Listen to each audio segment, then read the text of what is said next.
अज्ञानतिमिरान्धस्य ज्ञानञ्जनशलाकया चक्षुरुन्मिलितं येन तस्मै श्रीगुरुवे नमः। श्री चैतन्य चरितामृत आदि लीला चैप्टर 3 पैरा संख्या 99। आपने श्री कृष्ण यदि करे न अवतार, आपने आचारी भक्ति करे न प्रचार। अद्वैत आचार्य ने सोचा कि यदि श्री कृष्ण अवतार के रूप में प्रकट हों तो वे स्वयं अपने व्यक्तिगत उदाहरण द्वारा भक्ति का प्रचार कर सकते हैं, क्योंकि यदि यदा आचरति श्रेष्ठा, इस संसार में सबसे श्रेष्ठ कौन है? स्वयं भगवान है। इसलिए यदि वही अपनी भक्ति को करके दिखाएंगे तो कौन नहीं करेगा। लेकिन अभी भी कोई लोग नहीं कर रहे हैं तो इसका मतलब निपट मूर्ख हैं वो लोग। उससे मूर्ख कौन होगा? हाँ, जनरली संसार में ही देखा जाता है। इसलिए जो संसार के सीनियर लोग हैं, इवन जो धनी लोग हैं, इवन जो इंटेलिजेंस सोकॉल्ड संसार में कुछ डिग्री प्राप्त हैं, उनको ज़रूर उचित आचरण करना चाहिए। उनके उचित ना आचरण करने की वजह से संसार में सब लोग बर्बाद होते जा रहे हैं। बल्कि उल्टा देखा गया है। जो बहुत बड़ा सीनियर कोई एक्टर, एक्ट्रेस या एक्टर या स्पोर्ट्स पर्सन बन जाता है, वो और अधिक पैसा कमाने, क्योंकि उसके पास लिमिटेड पैसा ऑलरेडी है, और अधिक पैसा कमाने के लिए किसी गुटखे का, किसी सिगरेट का, किसी शराब का वो ऐड देता है। कितना गिरा हुआ चरित्र है। सोच सकते हैं इससे। क्या उन लोगों को हम रोल मॉडल बनाना चाहते हैं संसार का? लेकिन हमने बना दिया है।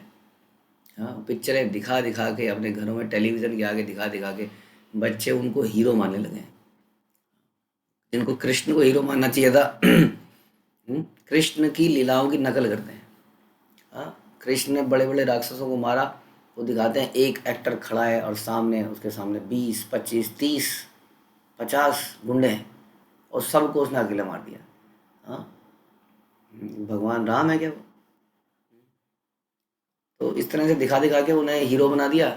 अब वो हीरो जब बनी गए, तब हीरो जब करते हैं, जिस सिगरेट को हीरो पिएगा उसी सिगरेट को हम पिएंगे। करेक्टर इतना गिर गया है कि किसी सोडे के अंदर किसी विस्की का ऐड देते हैं। छुपा, सोचिए कितना घटिया करेक्टर हो सकता है।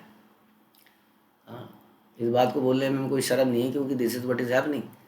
और हम, हमारे सारी जो जितने हैं ना, जितने भी लोग हैं संसार में, वो पागल हैं उन लोगों के लिए।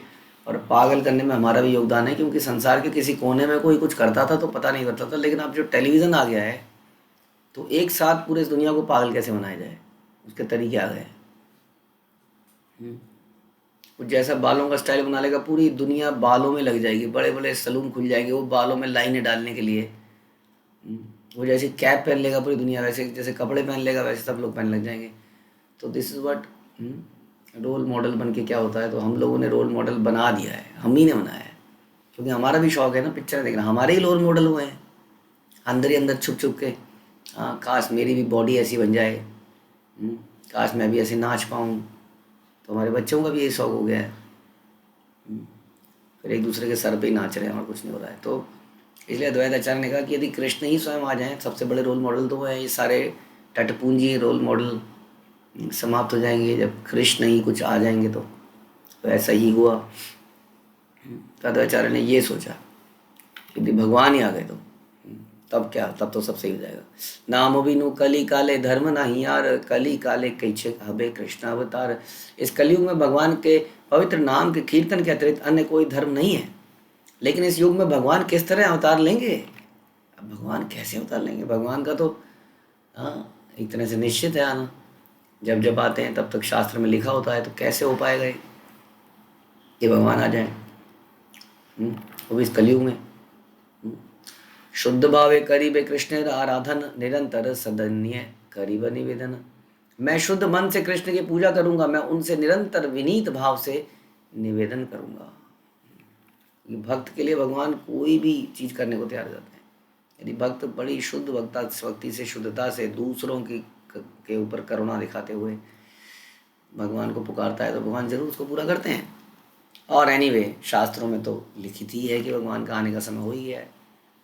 अनिया कृष्णेर करो कीर्तन संचार, तबे से अद्वैत नाम सफल अमार। मेरा अद्वैत नाम तभी सार्थक होगा जब मैं कृष्ण को पवित्र नाम संकीर्तन आंदोलन का प्रवर्तन करने के लिए प्रेरित कर दो सकूंगा। अद्वैत आचार्य बहुत बड़े व्यक्ति थे। अद्वैतवादी मायावादी दार्शनिक जो है, वो उसकी बात नहीं हो रही है। अद्वैतवादी मायावादी दार्शनिक जो झूठे ही विश्वास करता है कि वह भगवान से अभिन्न है। हम्म? मैं हूँ वही अद्वैत, मेरे में और भगवान में कोई अंतर नहीं है। इसलिए भगवान की पूजा करो या मेरी पूजा करो, कोई अंतर नहीं है, इसलिए तुम सब लोग मेरी पूजा करो। तो अद्वैत वो लोग कहते हैं, तो ये वो अद्वैत नहीं है, ये तो भगवान को बुला रहे हैं, पुकार रहे हैं। तो कह रहे हैं कि मैं नहीं कर पाऊंगा, लेकिन हाँ यदि कृष्ण स्वयं करेंगे, और जब मैं कृष्ण को पवित्र नाम का कीर्तन करने के लिए बुलाऊंगा, उसका उद्घाटन करने के लिए करूंगा, हाँ, तभी मैं मानूंगा कि मेरा जीवन सार्थक हुआ। इतनी उनके हृदय में करुणा है दूसरे जीवों के लिए। हम लोग जब भी प्रार्थनाएं करते हैं तो अपने लिए करते हैं, अद्वैत आचार्य समस्त जीवों के लिए प्रार्थना कर रहे हैं। कितनी, और कोई प्रार्थना नहीं करते हैं, डेली अद्वैत आचार्य क्या करेंगे, डेली भगवान की पूजा करेंगे, शालिग्राम जी की पूजा करेंगे, और भगवान डेली बुलाएंगे, पुकार पुकार के, पुकार पुकार के, पुकार पुकार के।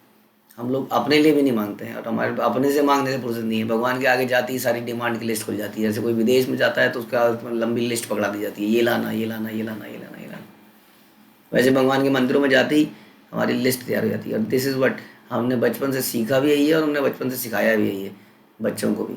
इसलिए बच्चे अक्सर एग्ज़ाम के डेज से पहले, हाँ, एग्ज़ाम करने से पहले जाएंगे, बेटा दही मुंह में डाल ले, दही, दही खा के जा, मत्था टेक के जा।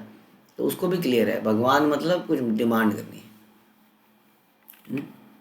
लेकिन अद्वैत आचार्य जीव जन साधारण के लिए प्रार्थना कर रहे हैं।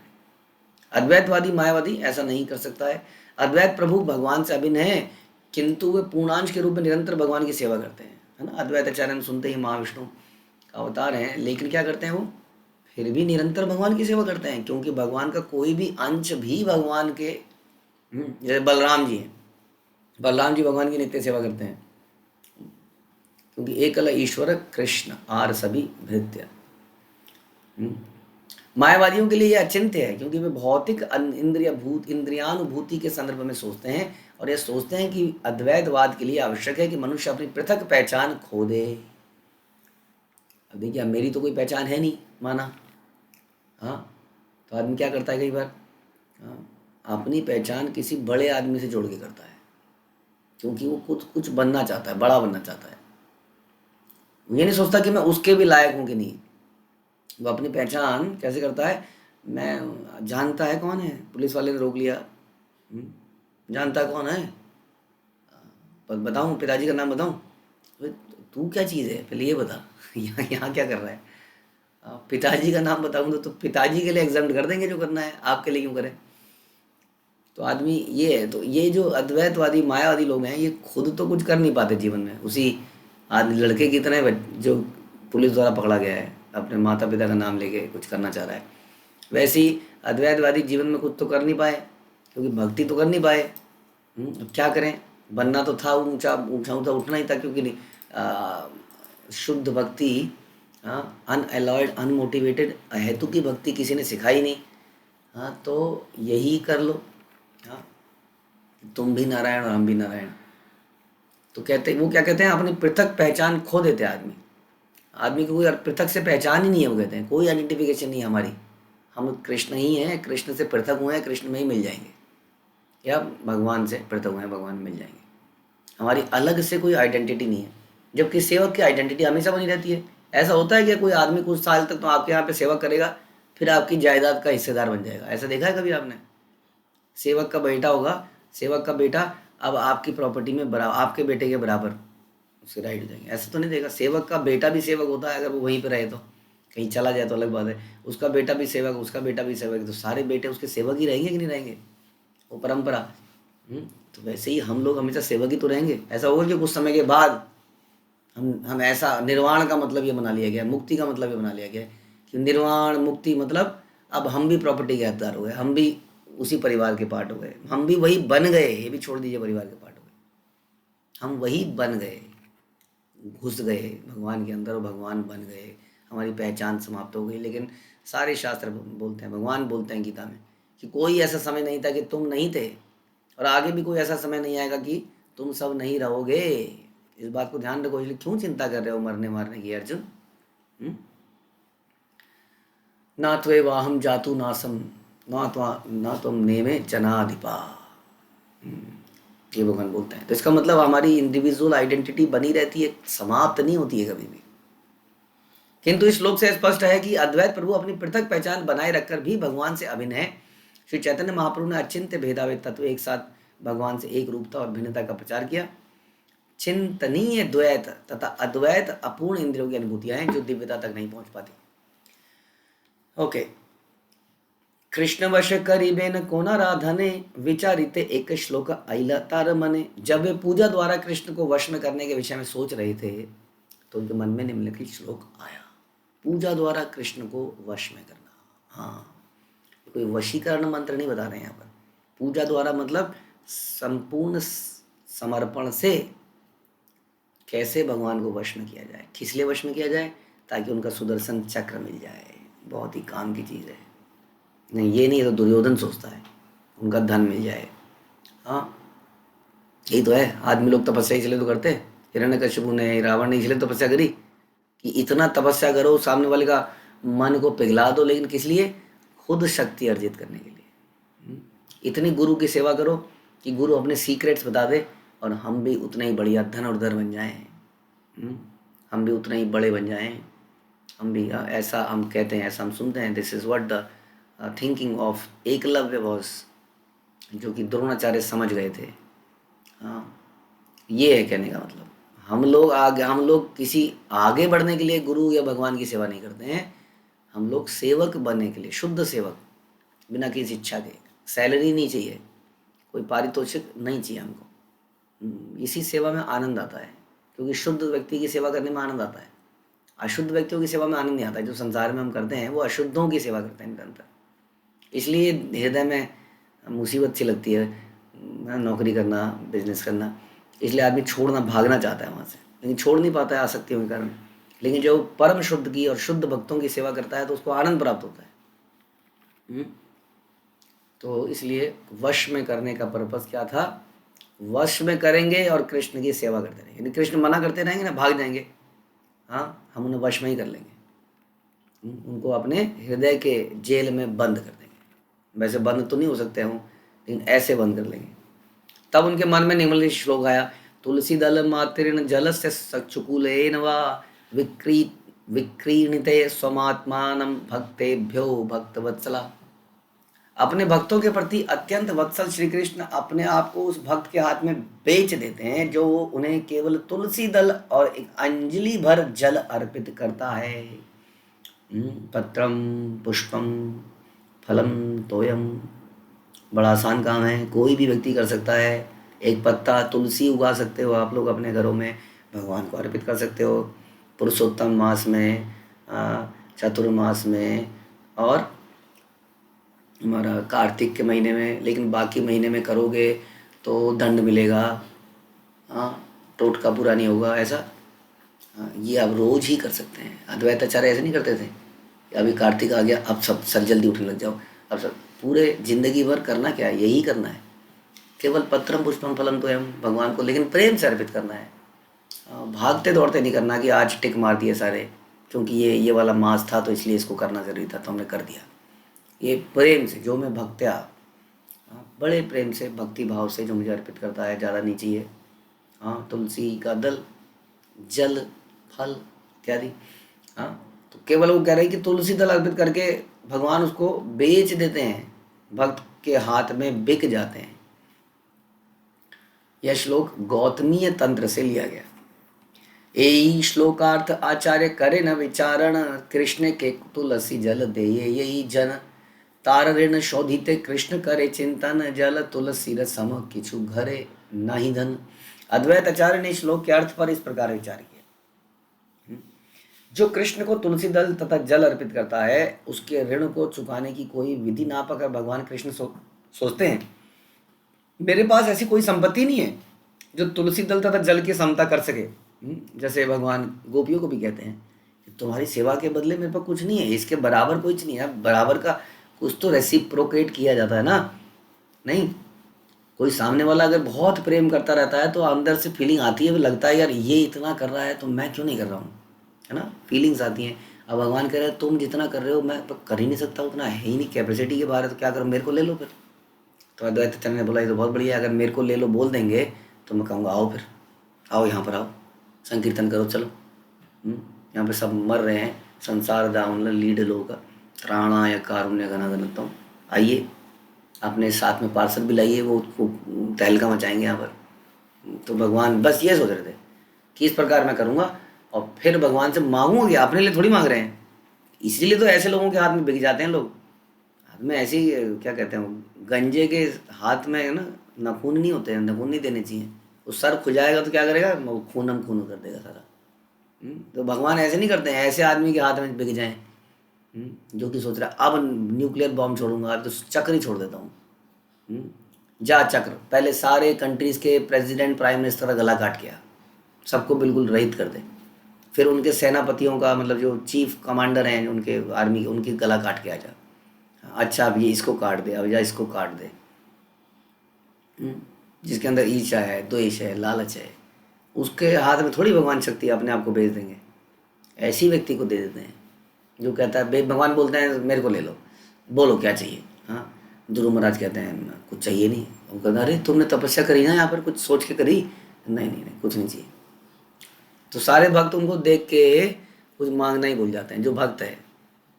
दुर्योधन तो फिर भी नारायणी सेना मांगता है। तो ऐसा अद्वैत आचार्य सोच रहे थे कि जब ऋण की कोई विधि नहीं पाएंगे चुकाने की, हाँ, तब क्या करेंगे, तो इस प्रकार अपने भक्त के हाथों में अपने को ही बेच देंगे। तब आत्मा बेची करे ऋण शोधन, एत भावी आचार्य करे न आराधन। इस प्रकार भगवान अपने आप को भक्त के हाथ अर्पित करके अपना ऋण चुकाते हैं। इस प्रकार इस तरह विचार करके आचार्य ने भगवान की आराधना प्रारंभ कर दी। ऐसा हम सुनते हैं कथा में कि बालाजी के विग्रह भी इसी प्रकार थे कि बालाजी, कुछ कथा थी कि उनकी शादी कर दी गई तो कुबेर ने इधर उधर से धन दिया सबने। उसके बाद उस धन के, उस ऋण को चुकाने के लिए बालाजी आज भी अपार धन आता है वहाँ पर। सब लोग कहीं ना कहीं भक्तों की सेवा में और जो भी है प्रचार कार्य में कहीं भी लगता ही है वो। हाँ, ऐसा तो नहीं है उसमें धन के बाद जब मंदिर, भगवान के इतने बड़े मंदिर बनते हैं कहीं पर, तो कई बार हम लोग हमें बोलते हैं ना इतने बड़े मंदिर क्यों बनाते हो, क्या भगवान तुम्हारे ऐसे हैं। हाँ, हम लोग कंगाली में रहें, वो इतने बड़े महल में रहें, ईर्ष्या है ना भगवान से भी। हाँ, तो आंसर ये है कि कितने बड़े मंदिर में भगवान का जगह देखिए आपने कितनी होती है। हाँ, अधिकतर मंदिरों में तो बहुत ही कम मंदिर हैं जिसमें कि मे बी 100 गज जमीन भगवान को देते होंगे उसमें से।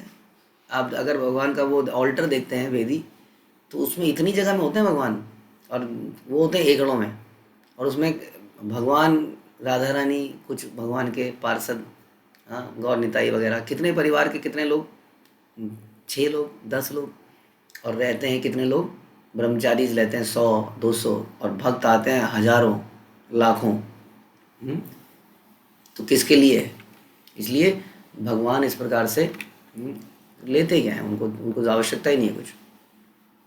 तो इस प्रकार भगवान अपने आप को भक्त के हाथ अर्पित करके अपना ऋण चुकाते हैं। इस तरह विचार करके आचार्य ने भगवान की आराधना प्रारंभ कर दी। भक्त द्वारा भगवान कृष्ण को एक तुलसी दल तथा थोड़े से जल से सरलता पूर्वक प्रसन्न किया जा सकता है, ऐसा प्रभुपाद फिर से बता रहे हैं। संसार के किसी भी भाग में गरीब से गरीब व्यक्ति को ये मिल सकता है ना। फूल मिल सकता है आपको, कहीं रास्ते में अभी भी फूल उगते हैं, कलयुग अब इतना नहीं आया, उग जाते हैं आपको रास्ते में, कोई ना कोई फूल मिल ही जाएगा। फल या पत्र, चलो पत्र तो मिल ही जाएगा, थोड़ा सा जल मिल जाएगा। और यदि इन्हें अथवा विशेष रूप से तुलसी दल तथा गंगा जल कृष्ण को भक्तिपूर्वक अर्पित किया जाए तो वे अत्यंत प्रसन्न होते हैं। कहा जाता है कि कृष्ण ऐसे भक्त से इतने प्रसन्न हो जाते हैं कि बदले में आत्मसमर्पण ही कर देते हैं। और अद्वैत आचार्य से जानते थे।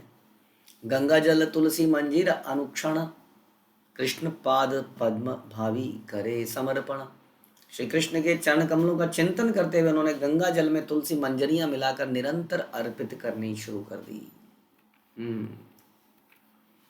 हाँ, इसलिए शास्त्रों पर हमारा बिलीफ ज़बरदस्त होना चाहिए। We should believe on them as it is, जैसा लिखा गया है। यही अद्वैत आचार्य ने ये मंत्र का, हाँ ये मंत्र में लिखा है, ऐसा कहा गया है तो ऐसा ही करना है। ये एक तरह से अद्वैत आचार्य हमको सिखा रहे हैं कि हमें शास्त्रों की बातों पे कई बार डाउट्स हो जाते हैं, क्या ऐसा सच में है, क्या ऐसा है। तो अद्वैत आचार्य दिखा रहे हैं इतना सिंपल श्लोक और उसी को अगर आप जीवन का पर्पस बना लो, फॉलो कर लो, तो सब कुछ प्राप्त कर सकते हो। सिंपल सा श्लोक में कहीं लिखा है कि भगवान को तुलसी दल और जल अर्पित करो तो भगवान आपको अर्पित कर देंगे अपने आप को। इतना विश्वास, लेकिन उसके लिए फिर कंठी ऐसा नहीं है प्रभु जी जल कर दिया, प्रभु जी कुछ हुआ ही नहीं, प्रभु जी आए नहीं, कहीं दिखे ही नहीं, सपने में भी नहीं आए, ये सब नहीं है। तो प्रेम से का मतलब ये थोड़ी है कि भगवान को नौकर थोड़ी बना लेंगे हम। जब भगवान का नौकर बनने की कोशिश करेंगे तो भगवान नौकर बन जाएंगे। हाँ, भगवान नौकर बन जाते हैं। बलि महाराज के नौकर बन गए। हाँ, बलि महाराज का प्रसंग जबरदस्त प्रसंग है। गुरु गुरु गुरु के चक्कर में सारा संसार पागल हो चुका है। और वो गुरु अगर कृष्ण से दूर करे तो कहेगा उस गुरु को त्याग देना चाहिए। यही दिखाया उन्होंने। गुरु गुरु कर रहे हैं, गुरु जी गुरु जी गुरु जी गुरु जी, बता ही नहीं रहे भगवान कौन है। गुरु जी ने खुद ही को बना लिया है चारों तरफ। इस पंडाल में जाते हैं तो गुरु जी की फोटो है, ऐसा लगता है गुरु जी ने अवतार लिया है। हाँ, बिल्कुल स्पिरिचुअल जगत से अवतारी है। और गुरु जी को कोई ज्योतिष विद्या आ गई है, कोई तंत्र मंत्र आ गया, गुरु जी ने दो चार बातें आपको बता दी। और आजकल तो इतना लोग पागल हो चुके हैं। अच्छा, जब तुम्हारी गलती नहीं होती होगी और तुम्हें कोई बोलता होगा तो तुम्हें गुस्सा आता होगा। हाँ जी गुरु जी बिल्कुल, आपको कैसे पता है? ऐसी ऐसी बातें बोलेंगे जो कोई भी कॉमन सेंस वाला आदमी बता दे। दो चार बातें बता दो बस, और दो चार बातें इस तरह से बताओ जो उसकी पर्सनैलिटी को एनहांस करती हुई हो। आपको गलत बात बर्दाश्त नहीं होगी। आप सब लोगों को ही बोलता हूँ मैं ये बात है, आप लोग सोचिए इस बारे में, सभी को बोलते हैं एक साथ। आप सब लोगों को गलत बात बिल्कुल बर्दाश्त नहीं है। हाँ नहीं, वो किसको बर्दाश्त होती है? कोई बड़ी बात हो गई है, गलत बात बर्दाश्त नहीं है। तो इस प्रकार से ऐसी कई बातें आप बोलेंगे, ये लोग एक्सपर्ट होते हैं और कुछ लोग जान भी जाते हैं और उसको उसी को मान लेते हैं जैसा चल रहा है। ये वाले बाबा जी, भोले बाबा जी, सब ज्योतिष तंत्र मंत्र, सब ने कुछ भविष्य बताना शुरू कर दिया है। कोई आपको बता रहा है कि भगवत धाम में आप कैसे जाओगे, कब जाओगे? नहीं बता रहा है। तो ऐसे गुरु को बलि महाराज ने त्याग दिया। क्यों? बड़े ज्ञानी थे। Shukracharya was very intelligent person. पहचान गए कि बौने के रूप में स्वयं भगवान आए। सोचिए कितना इंटेलिजेंट आदमी होगा, कोई नहीं पहचान पा रहा था। अरे ये विष्णु है, सब कुछ हर लेगा तुम्हारा। तब उन्होंने सोचा विष्णु है, सब कुछ हर लेगा, मतलब गुरु जी क्या बोल रहे हो ये? ओके जी नमस्ते, इन्हीं को तो करना था, आ गए तो अब समर्पण कर ही देता हूँ। जब सब कुछ समर्पण कर दिया तो भगवान क्या बन गए? उन भगवान ने बोला मैं तुम्हारा पहरेदार के रूप में खड़ा रहा हूँ, तुम जाओ। तुम्हें ये वाला राज्य, ये स्वर्ग छोड़ना है, लेकिन तुम्हें इससे भी बड़ा स्वर्ग दूंगा मैं, ऐसा बोलते हैं। और आगे जाके ये स्वर्ग भी दूंगा। तो Bali Maharaj will be the next Indra, ऐसा बताया गया। और भगवान उसके बाहर हमेशा पहरा देते हैं। So this is another example जहाँ कृष्ण अपने आप को भक्त को भेज देता है। Another example is famous example of Kurukshetra, जहाँ भगवान अर्जुन का रथ चलाते हैं। हाँ, आपने देखा कोई महारथी रथ चलाता हुआ, सब महारथी पीछे बैठे होते हैं। कुछ आपने देखी होगी ना, पिक्चरें तो देखते ही हैं आप लोग, टीवी में देखा हुआ। रथ में बैठा है, ऊंचा सा रथ कितना ऊंचा होता है? रथ पीछे से इतना ऊंचा होता है, आगे सारथी नीचे होता है। आदमी को बाण मार रहे हैं, अगर बाण जरा सा भी चूक गया तो नीचे सारथी की गला गया बेचारा। और वो क्या करे, वो तो उसने तो पकड़ रखा है, वो क्या करे वो बेचारा अपने को बचाने के लिए?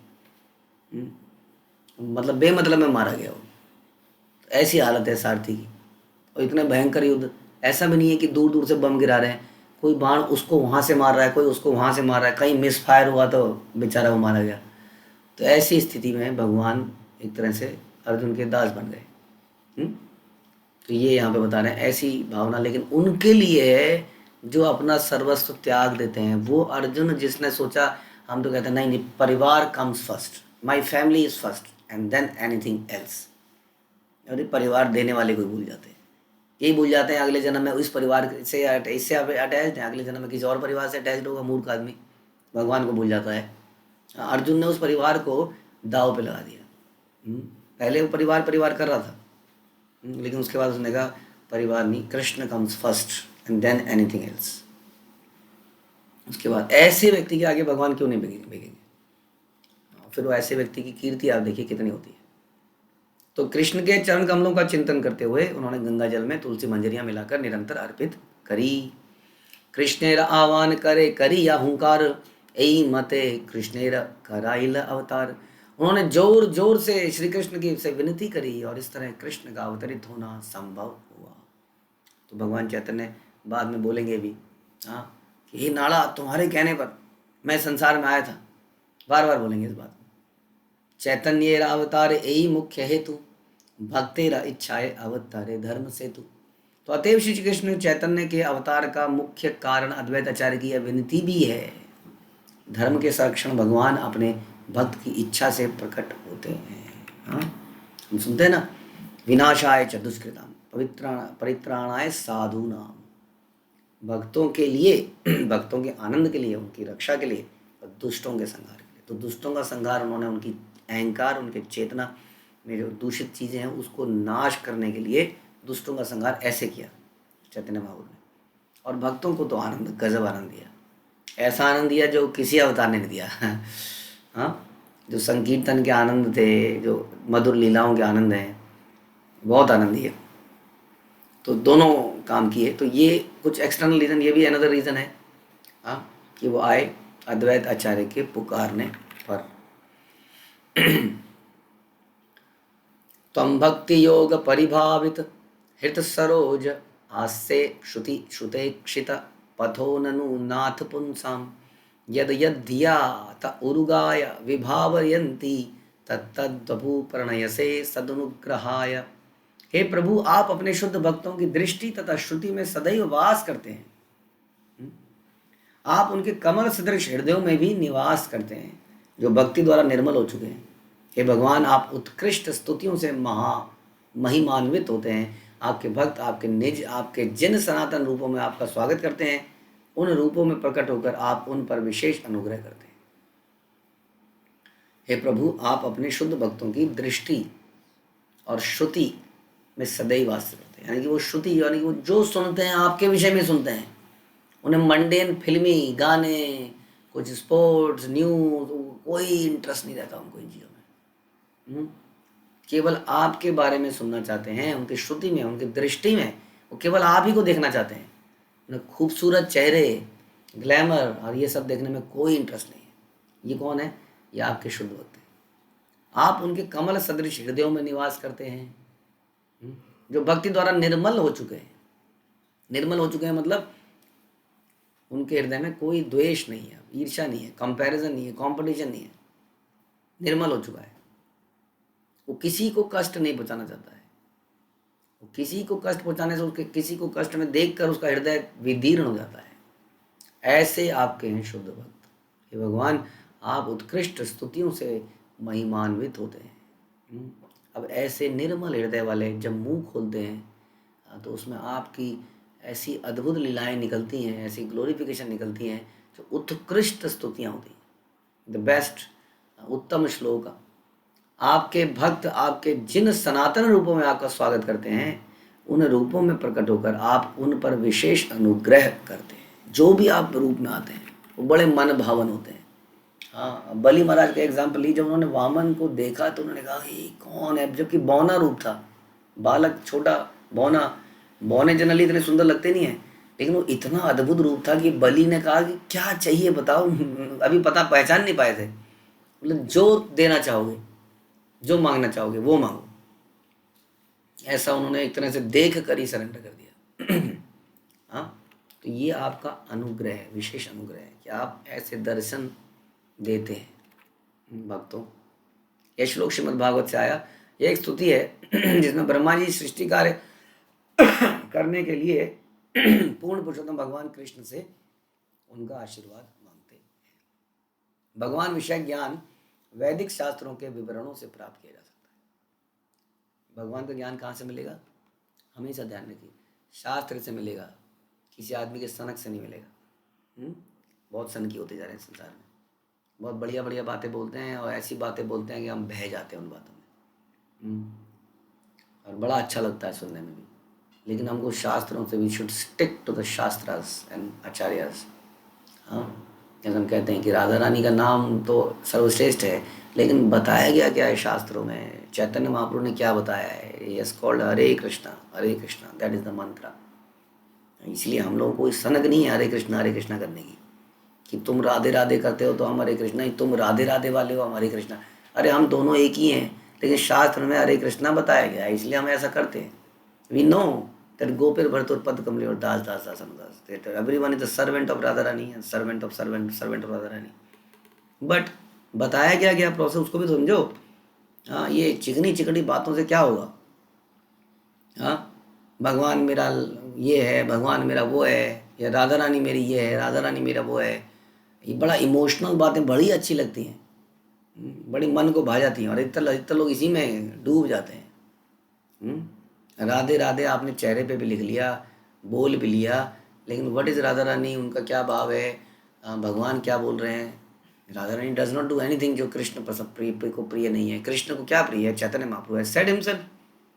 अगर आप राधा रानी के इतने बड़े भक्त हैं और चैतन्य महाप्रभु को जानते नहीं है, मानते नहीं है, तो कैसे भक्त हैं। हाँ, क्योंकि राधा रानी के लिए तो कृष्ण सब कुछ है और चैतन्य महाप्रभु स्वयं कृष्ण है, उनकी बात को उल्लंघन कैसे किया जा सकता है। इसलिए कृष्ण के विषय में कहाँ से पता चलेगा, शास्त्र से पता चलेगा, बता रहे। जैसे कि ब्रह्म संहिता है, कृष्ण के धाम का वर्णन करता है, जो चिंतामणि से बना है, जहाँ गोपाल बाल के रूप में, गोप बालक के रूप में भगवान की सेवा करने के लिए लाखों लक्ष्मियाँ आए। मायावादी लोग सोचते हैं कि भक्तों ने कृष्ण के स्वरूप की कल्पना करी है, ऐसा कहते हैं। हमने एक वीडियो बनाई कि पातर पूजे हरि मिले तो मैं पूजूं पहाड़, बहुत अच्छी लगी लोगों को, सब लोगों ने सराहा किया। एक मेरा बहुत पुराने मित्र थे जो कि दूसरे रिलीजन के हैं, उन्होंने कहा क्या बकवास पॉइंट है सारे। मैंने कहा सबको तो बहुत अच्छे लगे, आपको क्यों नहीं अच्छे लगे। क्योंकि वो क्या कहते हैं, ये जो तुम कह रहे हो रूप है, मूर्ति है, ये तुम्हारी कल्पना है। कल्पना नहीं है, ये शास्त्र बता रहे हैं, वहाँ से लिया गया है, कल्पना बिल्कुल नहीं। इसलिए मूर्ति पूजा भी कल्पना नहीं है, वो शास्त्र द्वारा प्रमाणित विधि है, ये समझना पड़ेगा। लेकिन लोग क्या समझते हैं, ये कल्पना है, तुमने कुछ रूप सोच लिया और बना दिया उसको, ऐसा होता है क्या। क्या भगवान ऐसे ही हैं जैसे इस मूर्ति में, तो फिर ये वाली मूर्ति अलग क्यों है, ये वाली मूर्ति अलग क्यों है, बताओ। कैसे समझाएं उनको। जब एक पेंटर आपका पोर्ट्रेट बनाता है, हाँ, तो हर पेंटर आप देखेंगे डिफरेंट डिफरेंट बना लेता है, जबकि वो आप ही की शक्ल बना रहा है। अब ये उसकी हाथ की कलाकारी है, वो कितना बना रहा है, क्या उसका भाव है, लेकिन वो बनाना तो आप ही को चाह रहा है।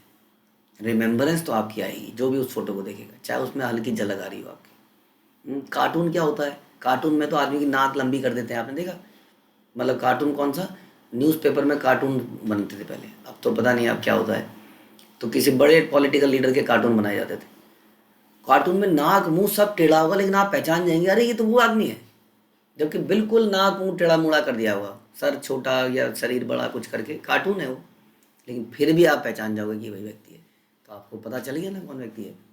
हाँ, इट रिमाइंड्स कृष्ण। तो कौन सा रूल सबसे सर्वोपरि है, हम कहते हैं always remember Krishna, never forget Krishna. Krishna का निरंतर स्मरण किया जाए। अगर इसको करने के लिए कोई भी चीज़ कर रहे हो तो कर दो, बाकी चीज़ एते और किंग करा, everything else is under it. ध्यान रखना चाहिए, सारे नियम इसके अंदर में आते हैं, मुख्य नियम यही है। इसलिए यदि हमें ये रूप कृष्ण का ध्यान दिलाते हैं तो डज नॉट मैटर कि वो एग्जैक्टली हूबहू है कि नहीं जैसे कृष्ण है, तुम्हारी कल्पना है। श्रुतेक्षता पथ में श्रुत शब्द से वेदों का अभिप्राय है, तथा इक्षित यह इंगित करता है कि पूर्ण पुरुषोत्तम भगवान को समझने की विधि है वैदिक शास्त्रों का समुचित अध्ययन करना। क्योंकि मुझे समझ में आ गया भगवान ही कृष्ण है। अरे समझ में क्या आ गया, तुम्हें किसी को तो समझ नहीं आया आज तक, उनके इतने गुण हैं, आप कह रहे हो नहीं मैंने समझ में आ गया, पढ़ने की जरूरत क्या है, गीता पढ़ने की जरूरत क्या है, सब समझ में तो आ ही गया, भागवतम पढ़ने की जरूरत क्या है। ये ही इज़ अनलिमिटेड। हाँ, to the extent we know him, उतना हमें पता चलता है कि ही इज़ अनलिमिटेड। कैसे समझ लिया आपने, भगवान या उनके रूप के विषय में कोई कल्पना नहीं कर सकता है। ऐसी कल्पना उन लोगों को माने नहीं जो ज्ञान लोग प्राप्त करके करने के संबंध में गंभीर हैं। यहाँ पर ब्रह्मा कहते हैं कि वैदिक ग्रंथों के समुचित अध्ययन से कृष्ण को जाना जा सकता है। यदि कोई भगवान के रूप, नाम, गुण, लीला इत्यादि सात सामग्री के अध्ययन के से उनके प्रति आकृष्ट होता है, तो भक्ति करता है, तो वह हृदय में वो रूप सदा के लिए अंकित हो जाता है। जब तक भक्त वास्तव में भगवान के लिए दिव्य प्रेम उत्पन्न नहीं कर लेता, तब तक वो निरंतर चिंतन नहीं कर सकता। दिव्य प्रेम उत्पन्न करने के लिए दिव्य सेवा निरंतर रूप से करनी होगी, क्योंकि जिसके बारे में निरंतर सोचेंगे वो दिल में छा जाता है। भगवद गीता के 6 अध्याय में बताया गया कि कोई ऐसे भाव में निमग्न रहता है वह सर्वश्रेष्ठ योगी है। योगिनाम अपि सर्वेषां मद्गते अंतरात्मा, जो निरंतर मेरे ही चिंतन मनन में रहता है वो योगी सर्वोत्तम योगी है। वास्तव में वही असली समाधि है। उरुगाय यानी कि दिव्य स्तुति द्वारा जिनकी महिमा गाई जाए, ऐसे भगवान के विषय में तब तक व्यक्ति कुछ नहीं कह सकता जब तक वह आध्यात्मिक दृष्टि से उन्नत ना हो। तो ब्रह्मा जी ने बोला है ब्रह्म संहिता में, he is acharya, Brahma is acharya. तो भगवान असंख्य स्वांश रूपों में अपना विस्तार करते हैं। जब कोई भक्त इन असंख्य रूपों के विषय में सुनकर किसी एक रूप के प्रति अनुरक्त हो जाता है और निरंतर उसी का चिंतन करता है तो भगवान उसके समक्ष उसी रूप में प्रकट हो जाते हैं। भगवान कृष्ण उन भक्तों को विशेष रूप से सुख कर लगने वाले हैं जिनके हृदय में वे सदैव उपस्थित रहते हैं, क्योंकि उन भक्तों के उच्च दिव्य प्रेम रहता है। तो भगवान का विषय है ये शास्त्रों के द्वारा भक्ति करके, जैसे अद्वैत आचार्य ने शास्त्र में से ये श्लोक निकाला कि ऐसे भगवान को बुलाया जा सकता है, लेकिन फिर उसको बड़े भाव से भी किया। दोनों चीज़ें चल रही हैं। तो भगवान ने क्या करेंगे, भगवान स्वयं चैतन्य महाप्रभु बन के कलयुग में साक्षात आ गए। हरे कृष्णा। श्रील प्रभुपाद की जय, श्री चैतन्य चरितामृत की जय, श्री कृष्णदास कविराज की जय।